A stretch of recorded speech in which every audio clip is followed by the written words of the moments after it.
10వ తరగతి సాంఘిక శాస్త్రం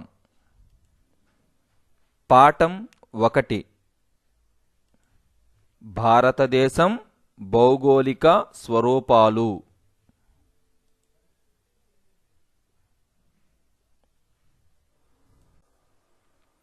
ఈ పాఠ్యాంశములో భారతదేశం ఉనికి, భారతదేశం ప్రామాణిక కాలం, భారతదేశం భూగర్భ నేపథ్యం, భారతదేశం భౌగోళిక స్వరూపాలు అనే ఉపపాఠ్యాంశాలు కనిపిస్తాయి.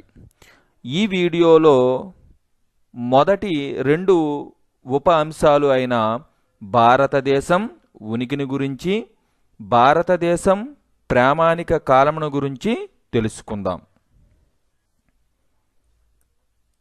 ముందుగా భారతదేశం ఉనికిని గురించి వివరంగా తెలుసుకుందాం. భూమిపైన ఒక ప్రదేశము ఎక్కడి ఉందో తెలియజేసే భావననే ఉనికి అందురు. భూమిపైన ఒక ప్రదేశము ఎక్కడ ఉందో తెలుసుకోవడానికి భూమిపైన గీయబడిన ఊహారేఖలు అయిన అక్షాంశాలు, రేఖాంశాలు ఉపయోగపడతాయి. అనగా భూమిపైన ఒక ప్రదేశము ఏ అక్షాంశాల మధ్య, ఏ రేఖాంశాల మధ్య ఉందో తెలుసుకోవడాన్నే ఆ ప్రదేశం యొక్క ఉనికి అందురు. అదేవిధంగా భారతదేశము కూడా భూమిపైన ఏ అక్షాంశాల మధ్య, ఏ రేఖాంశాల మధ్య ఉందో తెలుసుకోవడాన్ని భారతదేశం యొక్క ఉనికి అందురు.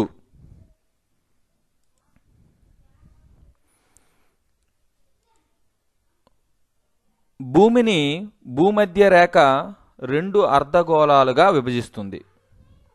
అంటే అక్షాంశాల పరంగా భూమధ్య రేఖ భూమిని 2 అర్ధగోళాలుగా విభజిస్తుంది.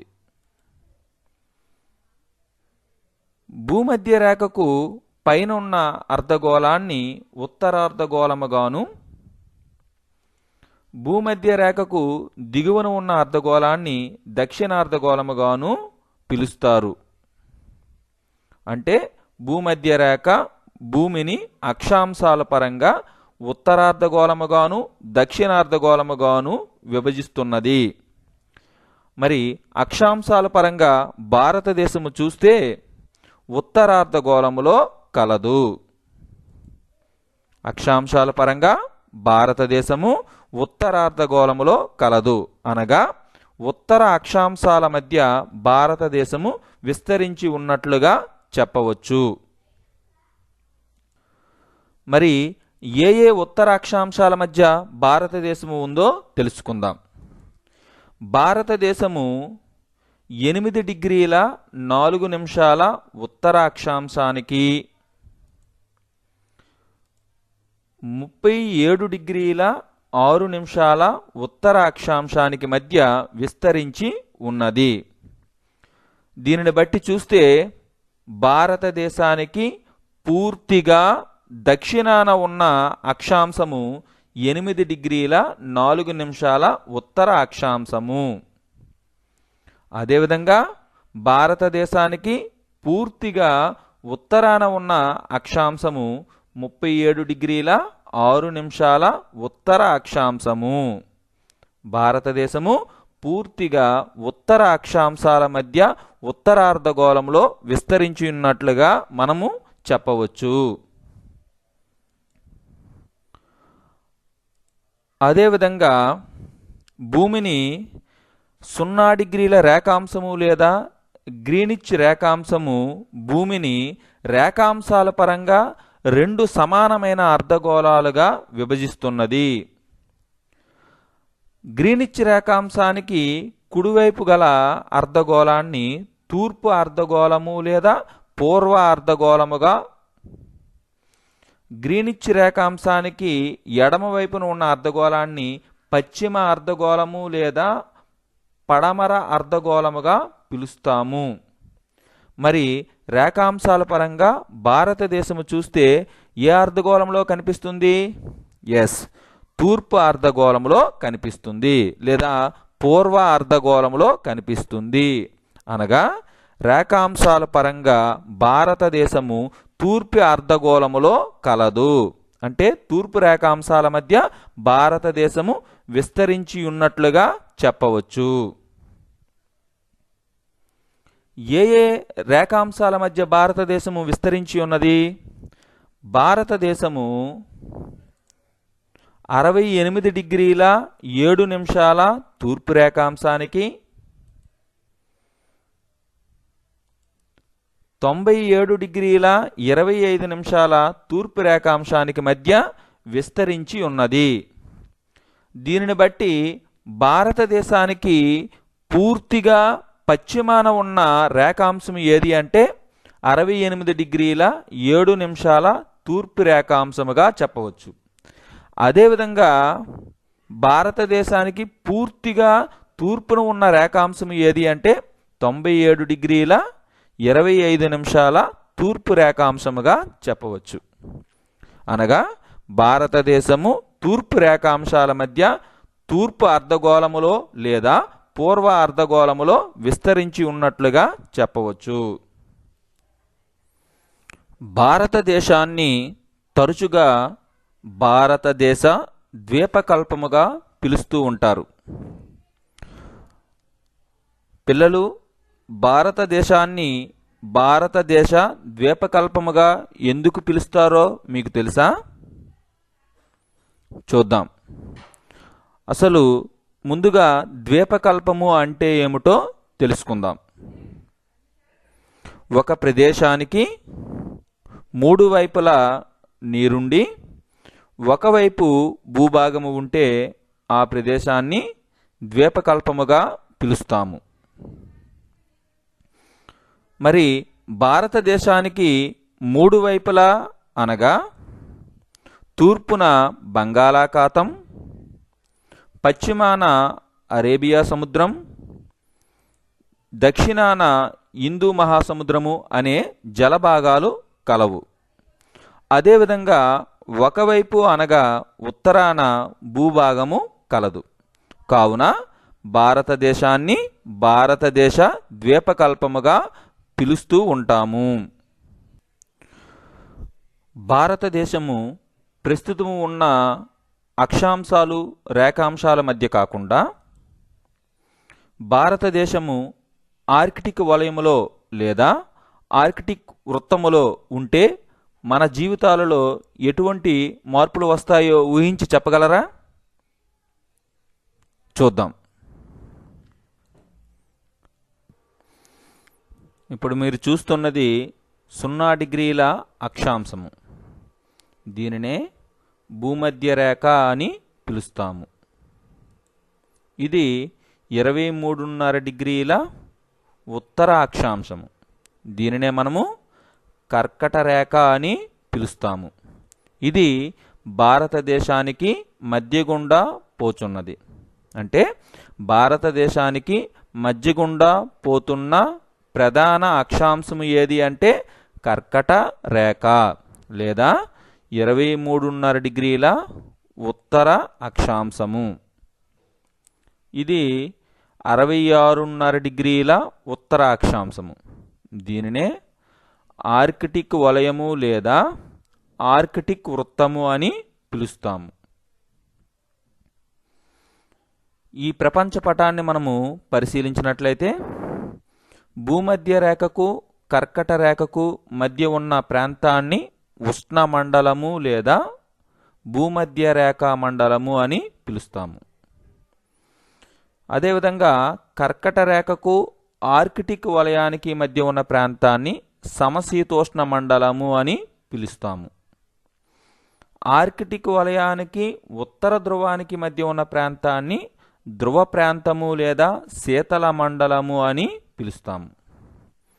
మరి భారతదేశం మనం తీసుకున్నట్లయితే భారతదేశము సగభాగము అంటే ఉత్తర భారతదేశము కర్కట రేఖకు ఆర్కిటిక్ వలయానికి మధ్య విస్తరించి ఉన్నది. అంటే ఉత్తర భారతదేశము సమశీతోష్ణ మండలములో విస్తరించి ఉన్నదిగా చెప్పవచ్చు. అదేవిధంగా సగభాగము అంటే దక్షిణ భారతదేశము భూమధ్య రేఖకు కర్కట రేఖకు మధ్య విస్తరించి ఉన్నట్లుగా కనిపిస్తుంది. అంటే దక్షిణ భారతదేశము ఉష్ణ మండలములో లేదా భూమధ్య రేఖా మండలములో ఉన్నట్లుగా చెప్పవచ్చు.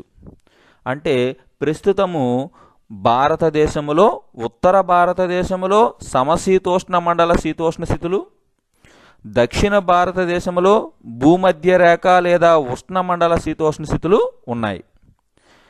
మరి ఒకవేళ భారతదేశము ఆర్కిటిక్ వలయము లోపలికి ఉండి ఉన్నట్లయితే అప్పుడు భారతదేశములో నివసిస్తున్న మన యొక్క జీవన విధానములో ఎటువంటి మార్పులు వస్తాయో ఊహించి చెప్పగలరా? అంటే భారతదేశము ఆర్కిటిక్ వలయానికి ఉత్తర ధ్రువానికి మధ్య విస్తరించి ఉంది. ఇప్పుడు అలా అనుకుంటే భారతదేశము ఎటువంటి శీతోష్ణ స్థితులు ఉన్నట్టుగా మనం చెప్పవచ్చు? ఎస్, శీతల శీతోష్ణ స్థితులు భారతదేశంలో ఉంటాయి. అంటే ధ్రువమండలంలో భారతదేశము ఉండడం వలన శీతల శీతోష్ణ స్థితులు ఉంటాయి. ఎందుకు అంటే ఈ ప్రాంతంలో సూర్యకిరణాలు అనేవి ఏటవాలుగా పడతాయి కనుక ఉష్ణోగ్రతలు అనేవి చాలా తక్కువగా ఉంటాయి. మరి భారతదేశం అక్కడ ఉందని మనం ఊహించుకుంటున్నాం కనుక భారతదేశంలో కూడా ఉష్ణోగ్రతలు అనేవి చాలా తక్కువగా ఉంటాయి. భారత భూభాగముపై ఎక్కువ భాగము మంచుతో కప్పబడి ఉండుంటుంది. ఉష్ణోగ్రతలు చాలా తక్కువగా ఉండడం వలన మనము తీసుకునే ఆహార పదార్థాలలోనూ మనము ధరించే దుస్తులలో కూడా తేడా అనేది మార్పు అనేది జరుగుతుంది.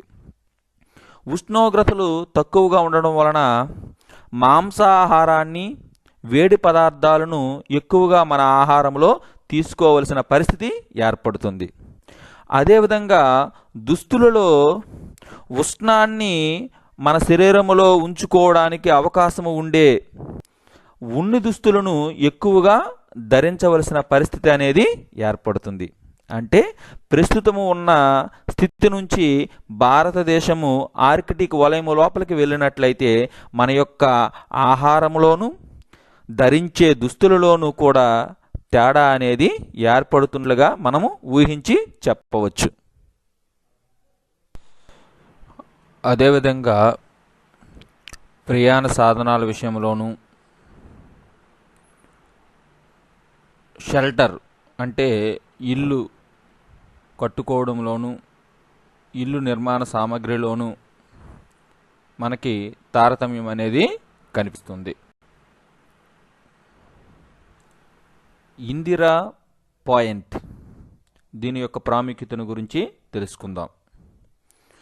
ఇది అండమాన్ నికోబార్ దీవులలోని నికోబార్ దీవులలో కలదు.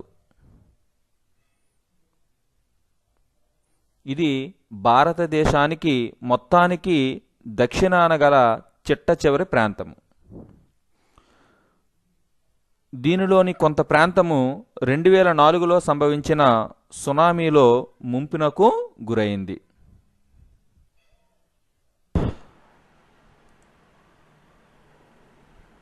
ఆంధ్రప్రదేశ్ ఉనికి భారతదేశము అక్షాంశాల పరంగా ఏ అర్ధగోళంలో ఉంది? ఎస్, ఉత్తర అర్ధగోళంలో ఉంది.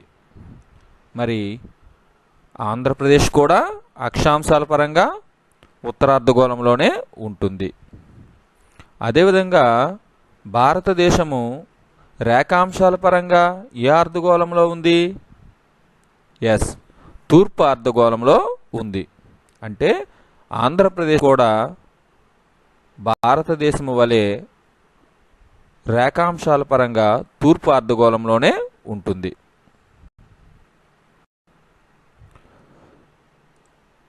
ఆంధ్రప్రదేశ్ 12 డిగ్రీల 41 నిమిషాల ఉత్తర అక్షాంశానికి 19:07 ఉత్తర అక్షాంశానికి మధ్య విస్తరించి ఉన్నది. అదేవిధంగా రేఖాంశాల పరంగా చూస్తే ఆంధ్రప్రదేశ్ 77 తూర్పు రేఖాంశానికి 84:40 తూర్పు రేఖాంశానికి మధ్య విస్తరించి ఉన్నది. అంటే భారతదేశంలో ఒక రాష్ట్రమైన ఆంధ్రప్రదేశ్ భారతదేశము వలె అక్షాంశాల పరంగా ఉత్తర అర్ధగోళంలోను, రేఖాంశాల పరంగా తూర్పు అర్ధగోళంలోను విస్తరించి ఉన్నది. ఇంతవరకు మనము భారతదేశము ఉనికి అనే ఉపపాఠ్యాంశములో వివిధ భావనల గురించి వివరంగా తెలుసుకున్నాం. ఇప్పుడు ఈ పాఠ్యాంశంలోని రెండవ ఉపపాఠ్యాంశము అయిన భారతదేశము ప్రామాణిక కాలమును గురించి వివరంగా తెలుసుకుందాం.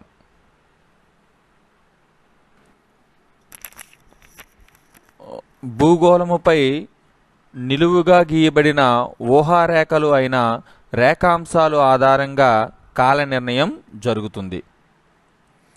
రేఖాంశాల పరంగా భారతదేశము చూస్తే భారతదేశము 68:07 తూర్పు రేఖాంశానికి 97:25 తూర్పు రేఖాంశానికి మధ్య విస్తరించి ఉన్నది. అనగా రేఖాంశాల పరంగా భారతదేశము సుమారుగా 30 డిగ్రీల మేర విస్తరించి ఉన్నది. ఒక రేఖాంశం నుంచి వేరొక రేఖాంశానికి ప్రయాణించడానికి 4 నిమిషాలు సమయం పడుతుందని మీరు 9వ తరగతిలో నేర్చుకున్నారు.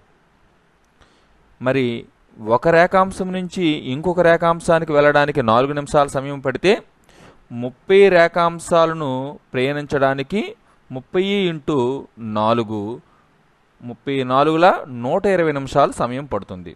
అనగా 2 గంటల సమయం పడుతుంది. అందుకే తూర్పున ఉన్న అరుణాచల్ ప్రదేశ్ కంటే పశ్చిమాన ఉన్న గుజరాత్లో 2 గంటల ఆలస్యముగా సూర్యోదయం జరుగుతుంది. దీనివలన రవాణా విషయంలోనూ సమాచార విషయంలోనూ అనేక సమస్యలు తల ఎత్తే అవకాశము ఉంది.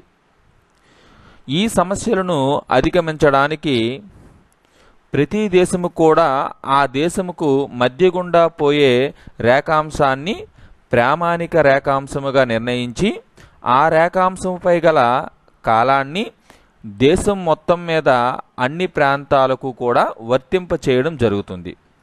అదేవిధంగా భారతదేశము కూడా భారతదేశానికి మధ్య గుండా పోచున్న 82:30 తూర్పు రేఖాంశాన్ని భారత ప్రామాణిక రేఖాంశము ఇండియన్ స్టాండర్డ్ మెరీడియన్గా నిర్ణయించి ఆ రేఖాంశము పైన గల కాలాన్ని భారతదేశం మొత్తానికి కూడా వర్తింప చేయడం జరుగుతుంది. దీనివలన భారతదేశములో ఉన్న అన్ని రాష్ట్రాలు, అన్ని కేంద్రపాలిత ప్రాంతాలలో ఉన్న గడియారాలు కూడా ఒకే సమయాన్ని చూపించడం జరుగుతుంది. దీనిపైన ఉన్న కాలాన్నే IST ఇండియన్ స్టాండర్డ్ టైం భారత ప్రామాణిక కాలముగా పిలుస్తాము. 82:30 తూర్పు రేఖాంశము భారతదేశములోని ఉత్తరప్రదేశ్లోని అలహాబాద్ గుండా ప్రయాణిస్తుంది. అదేవిధంగా మన రాష్ట్రములో అంటే ఆంధ్రప్రదేశ్లో కాకినాడ గుండా పోతుంది. ప్రపంచానికి మధ్య గుండా పోయే రేఖాంశాన్ని 0 రేఖాంశముగా నిర్ణయించడం జరిగింది. ఈ 0 రేఖాంశము బ్రిటన్ దేశంలోని లండన్లోని గ్రీనిచ్ ఖగోళ కేంద్రము గుండా పోచున్నది. కావున దీనిని గ్రీనిచ్ రేఖాంశముగా పిలవడం జరుగుతుంది.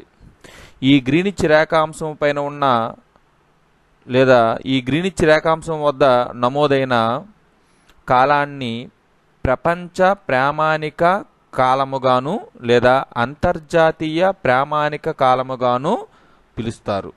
దీనినే జిఎంటి గ్రీన్విచ్ మీన్ టైమ్గా పిలవడం జరుగుతుంది. గ్రీనిచ్ రేఖాంశముపై నమోదైన కాలాన్ని గ్రీనిచ్ ప్రామాణిక కాలముగాను అంతర్జాతీయ ప్రామాణిక కాలముగాను తెలుసుకున్నాం. అదేవిధంగా 82.5 డిగ్రీల తూర్పు రేఖాంశం వద్ద నమోదైన కాలాన్ని భారత ప్రామాణిక కాలముగాను తెలుసుకున్నాం. గ్రీనిచ్ ప్రామాణిక కాలాన్ని జిఎంటి గ్రీన్విచ్ మీన్ టైమ్గాను 82.5 డిగ్రీల తూర్పు రేఖాంశం వద్ద నమోదైన కాలాన్ని ఐఎస్టి ఇండియన్ స్టాండర్డ్ టైం భారత ప్రామాణిక కాలముగాను తెలుసుకున్నాం. మరి ఈ జిఎంటికి ఐఎస్టికి మధ్య కాల వ్యత్యాసము ఎంత ఉంటుందో ఇప్పుడు తెలుసుకుందాం. 0 డిగ్రీల గ్రీనిచ్ రేఖాంశానికి 82.5 డిగ్రీల తూర్పు రేఖాంశానికి మధ్య 82.5 రేఖాంశాలు ఉన్నాయి. ఒక రేఖాంశం నుంచి ఇంకొక రేఖాంశానికి ప్రయాణించడానికి 4 నిమిషాల సమయం పడుతుందని ఇదివరకనే మనము తెలుసుకున్నాం. మరి 82 రేఖాంశాలను ప్రయాణించడానికి 82 × 4 అంటే 328 నిమిషాలు. మరి అర రేఖాంశానికి 2 నిమిషాలు అంటే మొత్తము 330 నిమిషాలు అనగా 5:30 గంటలు.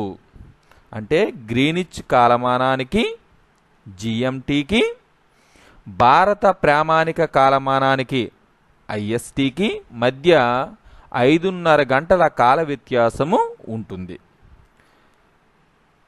మరి భారత ప్రామాణిక కాలము లేదా భారత ప్రామాణిక రేఖాంశము గ్రీనిచ్ రేఖాంశము కంటే తూర్పున కలదు.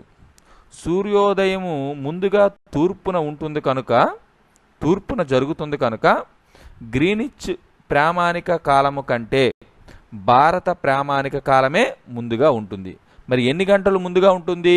ఎంత వ్యత్యాసం ఉందని చెప్పుకున్నాం? 5:30 గంటల వ్యత్యాసం ఉందని చెప్పుకున్నాం.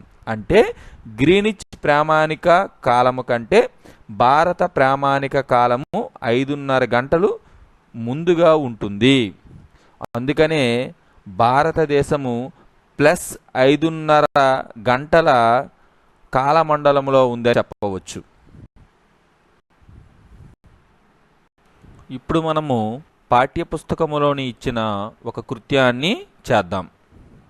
ఇక్కడ భారతదేశంలోని 2 ప్రదేశాలు అయిన అహ్మదాబాద్, ఇంఫాల్ యొక్క సూర్యోదయ సూర్యాస్తమయ సమయాలను వివరించే లేదా తెలిపే ఒక పట్టికను ఇవ్వడం జరిగింది. ఈ పట్టికలో ఏ సమయాలు ఏ ప్రదేశానికి చెందినవో మనము తెలపాలి. ఇక్కడ ఇవ్వబడిన ప్రదేశాలేంటి? అహ్మదాబాద్, ఇంఫాల్. ముందుగా మనం ఏం చేయాలి? అహ్మదాబాద్, ఇంఫాల్లు భారతదేశంలో ఎక్కడ ఉన్నాయో తెలుసుకోవాలి.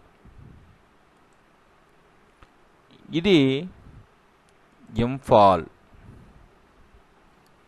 ఇది మణిపూర్లో ఇంఫాల్. ఇది గుజరాత్లోని అహ్మదాబాద్. ఇక్కడ చూడండి,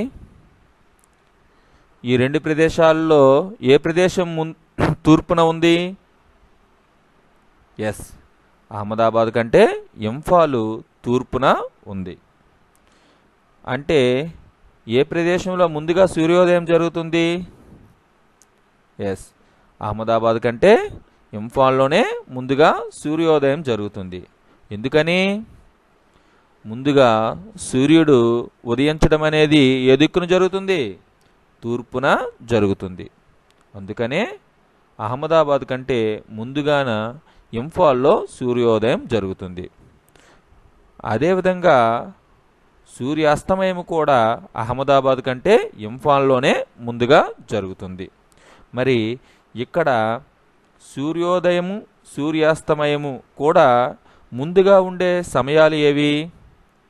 ఎస్, సూర్యోదయము 5:59, సూర్యాస్తమయము 16:37, అనగా సాయంత్రం 4:37 ముందుగా కనిపిస్తుంది.